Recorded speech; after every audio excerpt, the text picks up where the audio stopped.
So hello everyone, welcome to engineers career point platform. My name is Gurvinder.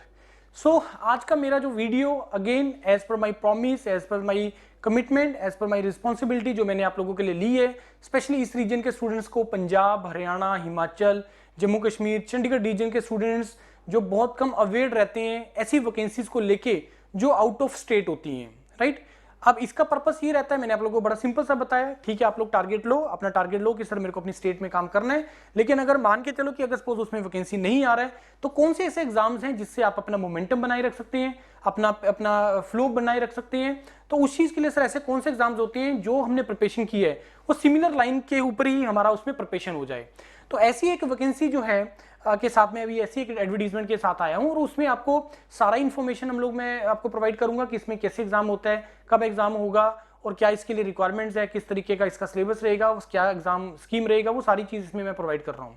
ऐसे exams को आप fill करते रहना चाहिए, क्योंकि आप अगेन फिर से मेरा पॉइंट वही है कि आप लोग उसमें टच में रहते हैं प्रिपरेशन के, और आपका मोमेंटम बने रहता है। और जैसे ही आप लोग अपनी स्टेट के लिए कोई एग्जाम आता है, और अगर आप कोई और एग्जाम निकाल लेते हैं, तो कॉन्फिडेंस राइज होता है आपका एग्जाम निकालने के साथ। ज्वाइन करना ना करना देखो वो आपका कॉल है कि मेरे को इसको ज्वाइन करना है कि नहीं करना, वो आपका कॉल है। लेकिन अपने आप को प्रिपेयर रखने के लिए, उस एग्जाम के लिए जो तुम्हारा ड्रीम है, जो तुम्हारा ड्रीम जॉब है, उसके लिए आपको फिर जो है फाइनली आपको प्रिपरेशन वाले मोड में रहना ही है, राइट। तो अब ये जो एडवर्टीजमेंट है ये गोवा शिपयार्ड लिमिटेड से रिलेटेड है। ये एक मिनी रत्ना पब्लिक सेक्टर है, और इसमें जो वैकेंसी है ये मैनेजमेंट ट्रेनी से रिलेटेड है। इसमें management trainee mechanical, management trainee electrical, electronics, naval architecture, human resource, ये सारे के सारे जो है इसमें वैकेंसीज आई हैं। इसमें आप लोग इसमें अप्लाई कर सकते हैं। एचआर के रिलेटेड भी है, फाइनेंस से रिलेटेड भी है। कितना वैकेंसीज है? मैकेनिकल स्टूडेंट जो आई वुड से कि बोलते रहते हैं या क्रिप करते हैं कि सर हमारे लिए तो वैकेंसी नहीं आता है स्टेट में, तो उसका आंसर मैं हर किसी को ये करता हूँ कि भाई अगर स्टेट में तुम्हारी नहीं रिक्वायरमेंट है किसी डिपार्टमेंट में तो क्यों उस चीज की तरफ सोचना। गवर्नमेंट इस चीज के लिए नहीं आपको करेगी, कभी भी वैकेंसी देगा कि मैकेनिकल का बच्चा डिमांड कर रहा है कि स्टेट में वैकेंसी उसकी निकालनी चाहिए तो निकाल देंगे, ऐसा नहीं है। अगर डिपार्टमेंट को रिक्वायरमेंट होगा तभी वो निकालेगा, अदरवाइज नहीं।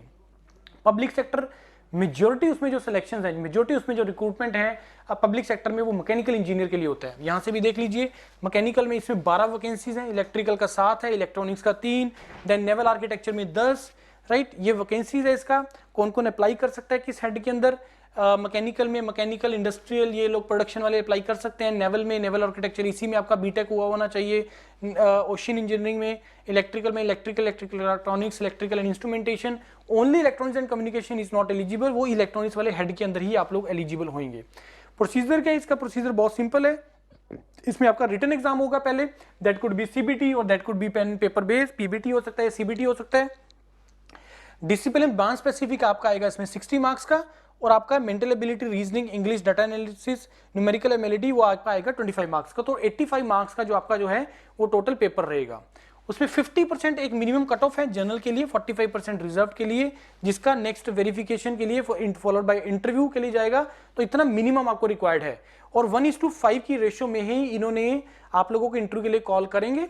और उसके बाद आपका जो सैलरीज है काफ़ी हैंडसम सैलरी है during the training period, 11.5 lakh रफली। उसके बाद आप असिस्टेंट मैनेजर में शिफ्ट हो जाएंगे, जिसमें आपका जो वैकेंसी है वो आपका 15 लाख, सॉरी जो आपका इसका सैलरी है वो 15 लाख एनम। मिनी रत्ना के लिए ये सैलरी बहुत बड़ी सैलरी है, बहुत हैंडसम सैलरी है इस चीज़ के लिए। तो यही मेन इंपॉर्टेंट चीज़ें आपको जो इसमें आपको ध्यान रखना है। एग्जाम फिल करो, गोवा है वैसे भी एक टूरिस्ट प्लेस है, इसमें आपको अच्छा भी लगेगा वहाँ पे काम करके। और शिपयार्ड है, आपको ऑफशोर्स में होती हैं चीज़ें, आपको रिवर बैंक्स के ऊपर आपका ड्यूटी वगैरह होता है, शिपयार्ड बनाते हैं लोग। तो काफ़ी समथिंग लाइक मैजगॉन डॉग भी एक ऑर्गेनाइजेशन है, कोचिंग शिपयार्ड लिमिटेड भी है, ऐसे बहुत सारी ऑर्गेनाइजेशन हैं जिसमें आपकी वैकेंसीज आती रहती हैं विदाउट गेट। और इनका जो पेपर का लेवल है वो सिमिलर लेवल है। अब मैं बोलूँगा जेई और एई वाला जो आप प्रिपरेशन करते हो सिमिलर लेवल होता है इन पेपर का, कोई ज़्यादा डिफिकल्ट लेवल नहीं होता है। डिफरेंस कहाँ पे आ जाता है कि जो इनका जो इंटरव्यूज होता है वो थोड़ा एक पर्सनैलिटी बेस्ड इंटरव्यू होता है। वो अगर आपका पर्सनैलिटी और ओवरऑल नॉलेज आपका अच्छा है तभी आपको रिक्रूटमेंट करते हैं, अदरवाइज आपको रिक्रूटमेंट नहीं करते हैं।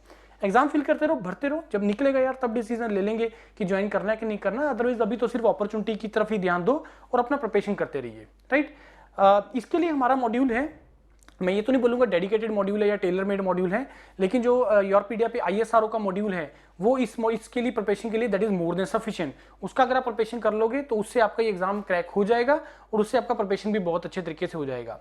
कोई डाउट आपको इसकी चीज प्रिपरेशन से रिलेटेड, आप मेरे को कॉल कर सकते हैं, मेरे से डिस्कशन कर सकते हैं। Right everyone, thank you and all the best.